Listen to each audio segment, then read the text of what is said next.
గందరగోళములో, ఒక సంశయములో తికమకగా ఉన్నటువంటి ఆ వ్యక్తిని ఒక ఆశ ఉంది ఏంటంటే, చదువుతున్నటువంటి లేఖనం నాకు అర్థం అవ్వాలి. హల్లెలూయా. ప్రియమైన పిల్లారా, ఆశ లేకుండా నీ జీవితంలో దేవుడు ఏది చేయడు. గుర్తుపెట్టుకోండి, ఆశ గల ప్రాణాన్ని దేవుడు ఏం చేస్తాడు? తృప్తిపరుస్తాడు.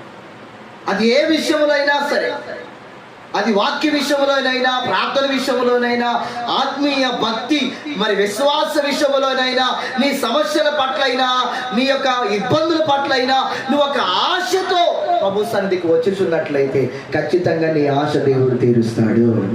హల్లెలూయా.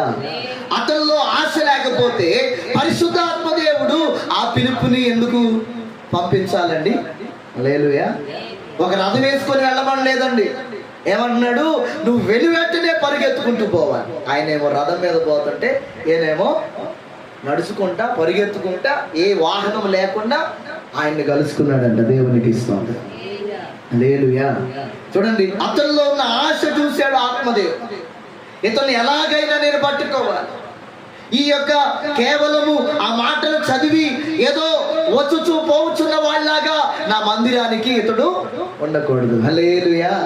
మనం కూడా దేవుని బిడ్డలారా మందిరానికి వచ్చుచూ పోవచ్చు ఉండేవారిగా కాకుండా, ఆయన ఎవరో, ఆయన ఎట్టివాడో, ఆయన శక్తి, ఆయన ఔన్నత్యాలు నువ్వు లోతుగా అర్థం చేసుకుంటే నీ వంటి ధన్యుడి లోకంలో ఎవరు లేరు. దేవునికి స్తోత్రం. అందుకే దేవుని లేఖనం ఏముంది? యెహోవా తమకు దేవుడిగా గల జనులు ధన్యులు. దేవునికి స్తోత్రం.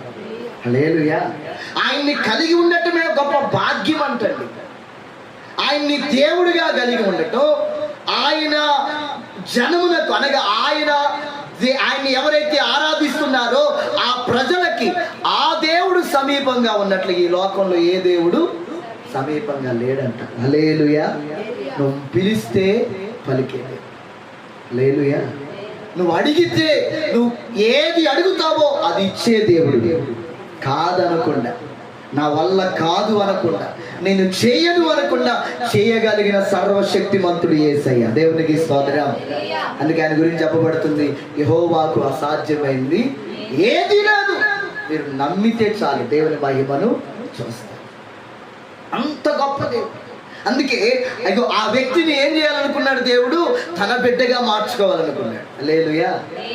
అతనిలో భక్తి ఉంది కాబట్టే ఆరాధనకు వచ్చాడు. భక్తి ఉంది కాబట్టే మందిరానికి వచ్చాడు. ప్రేమ ఉంది కాబట్టి యెరూషలేముకి ఎక్కడి నుంచి? ఐగుప్తు నుండి వచ్చాడంటండి. ఐగుప్తు ఎక్కడుంది? యెరూషలేము ఎక్కడుంది? కొన్ని 100 కిలోమీటర్లు.